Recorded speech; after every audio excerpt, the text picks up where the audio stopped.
E aí, meu amorzinho do Tendência, aula de biologia com a professora Ana Lia para o terceiro ano, aula da sexta semana, organelas, célula animal, aula 1. Exatamente, meus amores, a gente já tinha visto as funções básicas, tá? Das organelas, da célula animal, também um pouquinho assim, rapidão, né? Agora a gente vai entrar a fundo em cada uma delas, beleza? Eu selecionei aqui uma ordem que eu acho de melhor entendimento, tá? Não tem, assim, uma ordem necessária, mas eu sei, por exemplo, que quando a gente for falar no terceirão de mitocôndria, a gente vai entrar profundamente na respiração celular. Quando a gente for falar de ribossoma, a gente vai ter que entrar na parte de síntese proteica. Então, como a gente vai ter que dar esses mergulhos profundos, vamos falar de organelas que são super importantes, mas que não tem assim um conteúdo muito gigante por trás. Então eu resolvi começar por quem, Ana Lia? Começar por lisossomos. Era o que você estava pensando, meu aluninho, minha aluninha, que era lisossomos? Claro, é uma sintonia, uma coisa muito louca. E eu falei que era pra tu, pra ti, pra você, fazer a sua célula. Tcharam! E me marcar no Instagram. Queria ver a sua célula animal aí com as organelas que a gente estudou, né? E aí, cadê? E viram aqui, ó, que eu estou de camisetinha da nossa gincana vencedora. E aí, pessoal, será que vai ter gincana esse ano, formiga? Será que vai dar tempo? Meu Deus! Eu tô com vocês, hein? Eu tô que eu tô aqui na homenagem. Ó, porque tenho que estar de uniforme? Tem, mas isso aqui é o quê? Colégio Tendência. Então vamos lá. Começamos por lisossomos. Meus amores, se você esqueceu quem era o lisossomo, tá dormindo, isso você lembra que a gente já viu no primeiro ano. E tem lá no Biologia em 5 minutos também, cada tem em 5 minutos funções básicas das organelas animais, 5 minutos das organelas vegetais e vídeos específicos de cada organela. Mas aqui eu vou falar até um pouco mais aprofundado do que tá lá, né? Então, gente, se liga, os lisossomos aqui nesse desenhinho meu está de cor de laranjinha e eu falei pra ti que era uma bolinha com liquidinho dentro. E esse liquidinho eram umas enzimas digestivas. Começamos aí por coisas específicas. Os lisossomos, meus amores, eles são, aqui no terceirão, a gente tem que saber cada detalhe. Eles são originados do complexo golgiense, ou complexo de Golgi, ou aparelho golgiense. Lembrando que o complexo de Golgi são esses sacos empilhados, ok? Com enzimas. Então, secreções, né, produções e tudo mais, armazenamento. Então, quando necessário, pedaços desse saco, vamos voltar aqui, ó, para você ver melhor, caso você tenha esquecido, ó. O complexo golgiense são essas vesículas, digamos assim, empilhadas, e elas às vezes são fragmentadas e é muito importante a origem, tá? Então, os lisossomos costumam se originar dessas pequenas fragmentações que já tem a enzima digestiva ali dentro. Outra coisa importante dos lisossomos, gente, jamais uma célula vegetal vai ter lisossomos. Isso é uma coisa que sempre se pergunta. Por que, meu amor, os vegetais, o reino planté, faz fotossíntese? E a fotossíntese, tu foste meu aluno, a gente vai ver tudo de novo sobre, mas a fotossíntese produz a glicose, não precisa ter uma digestão de algo que venha de fora da célula. Outro detalhe, meus amores, protozoários, tipo ameba, outros seres vivos que fazem digestão, tem lisossomos. Quem não tem lisossomos são as bactérias, já que a única organela que uma bactéria tem é o ribossomo. A gente vai voltar. Voltar, mas a gente sempre repete. Qual é a função do ribossomo, que são os pontinhos? Participa da síntese proteica. Por que participa? Porque quem comanda essa síntese, e agora em época de coronavírus a gente tá ligado total nesse mecanismo celular, né? Quem comanda é o material genético DNA com a ajuda do RNA. Então o ribossomo produz proteína e a única organela que uma bactéria possui, tá? A única organela, voltando aqui, voltei demais, Silvio. Ai. A única organela que uma bactéria tem são ribossomos, que são essas pequenas estruturas que participam da síntese proteica, então não tem lisossomo. Célula vegetal não tem lisossomo, e a gente tá vendo célula animal, portanto tem lisossomo. E aí o que a gente tem que saber? Que o lisossomo participa, lá o Geraldino deve ter falado para vocês, em transportes de membrana.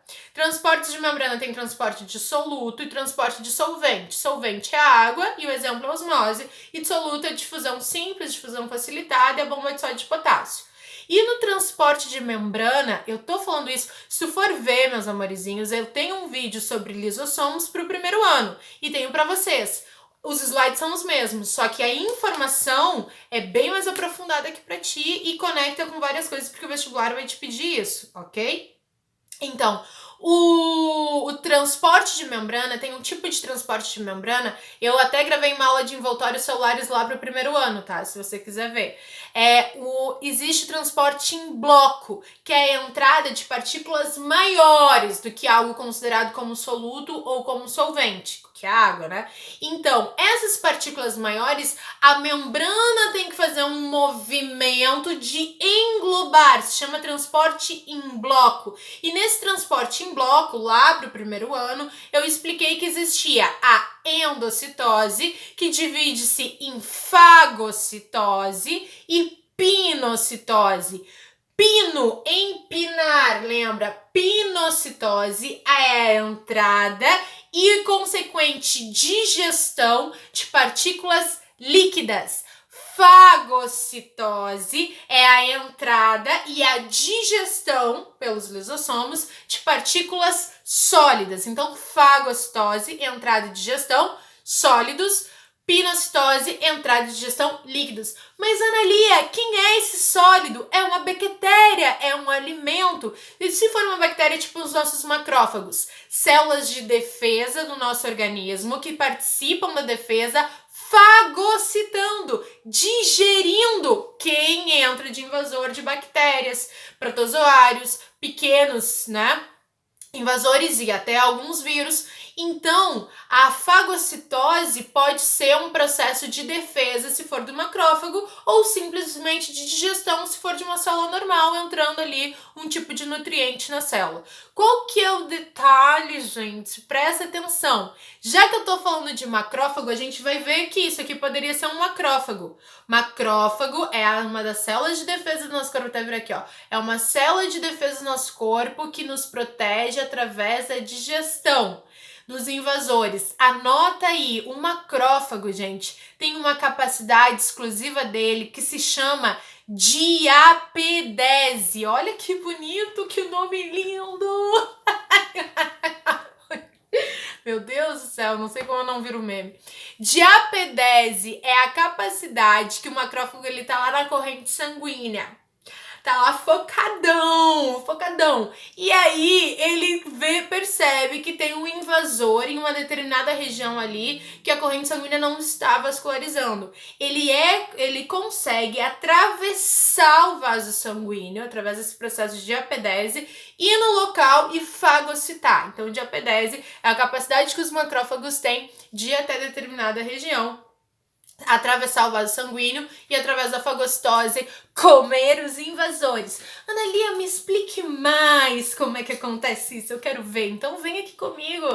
Olha só, esse slidezinho vai estar aí pra ti, tu não te preocupa, ok? Mas olha que bonitinho aqui, ó, olha qual que é o detalhe. Ó, aqui a gente tem, eu tenho que olhar pra cá, se eu fico olhando pro celular eu não consigo enxergar. Aqui a gente tem um patógeno todo invasor, pode ser uma bactéria, pode ser um vírus, pode ser um protozoário, enfim. Tem um patógeno e o que acontece? A célula reconhece e começa a formar os pseudópodes. Pseudópodes são chamados de falsos pés, ok? Que as amebas fazem isso, a gente já vai ver nas amebas como acontece a mesma coisa, tá? Aí o que acontece? Ela vai fazer essa formação dos pseudópodes e vai ampliar esses pseudópodes até quase que englobar. Essa parte aqui fica fundida, ó, ela vai começar a se fundir e aqui vai formar uma pequena bolsinha que a célula fagocítica é capaz de fazer, né? Essa bolsinha com os patógenos ou com alimento se chama de fagossomo, ok? Nem tá escrito aqui, no próximo slide vai ter.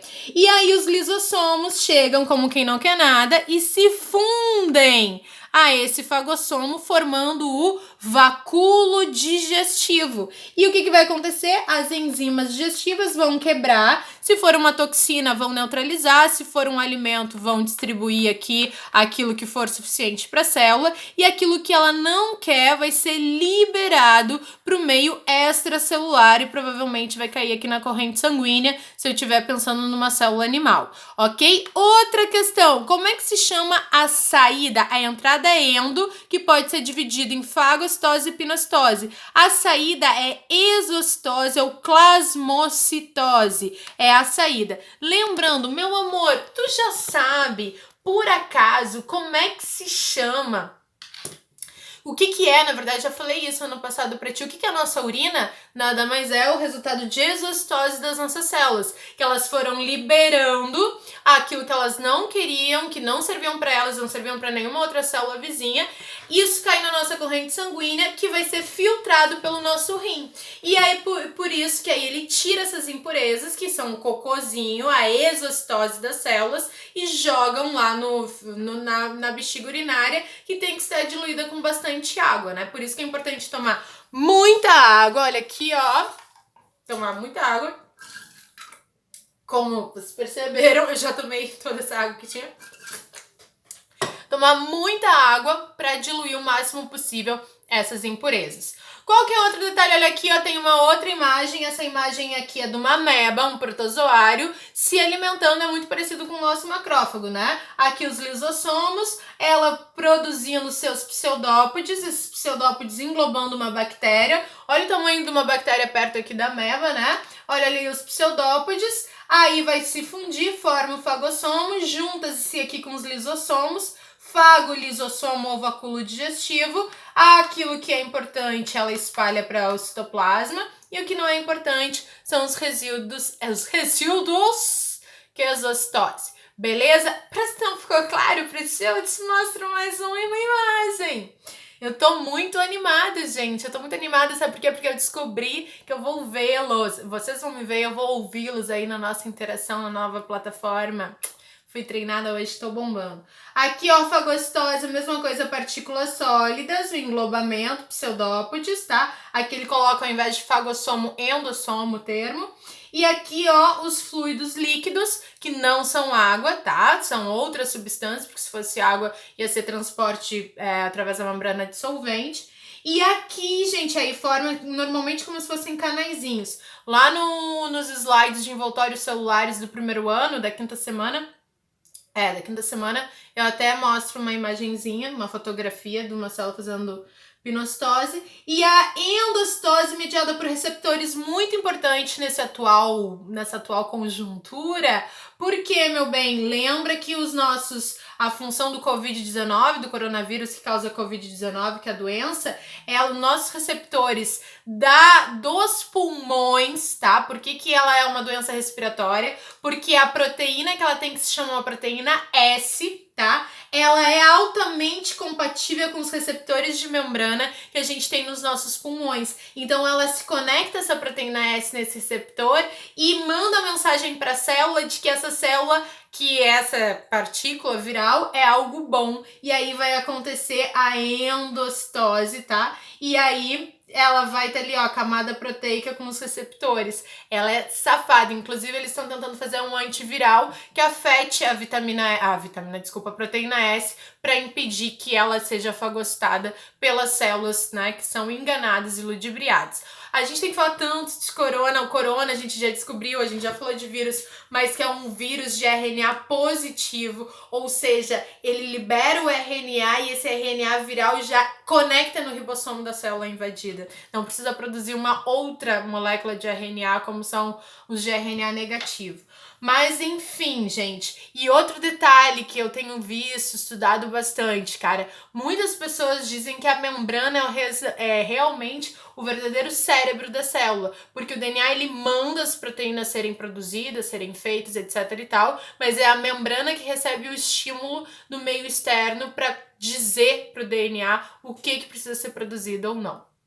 E aqui, gente, outra coisa bastante importante dos lisossomos é o processo de autofagia ou autodigestão. A gente não vai chamar de autodigestão. Fagia é comer. Lembra que fagostose é comer e pinocitose é beber? Autofagia é a autodigestão através dos lisossomos. A célula percebe que tá meio male, tem uma estrutura meio velha, que não tá funcionando direito, ela manda os lisossomos lá para aquela determinada estrutura para liberar as enzimas, destruir aquela estrutura para uma nova ser formada, ou a célula vê mesmo que tá realmente em poucas condições, e para ela matar aquela célula em uma nova ser formada, rompem-se as bolsas de lisossomos e ela se autodigere. Eu posso chamar de autofagia, e quando acontece a morte celular, o suicídio celular, autólise.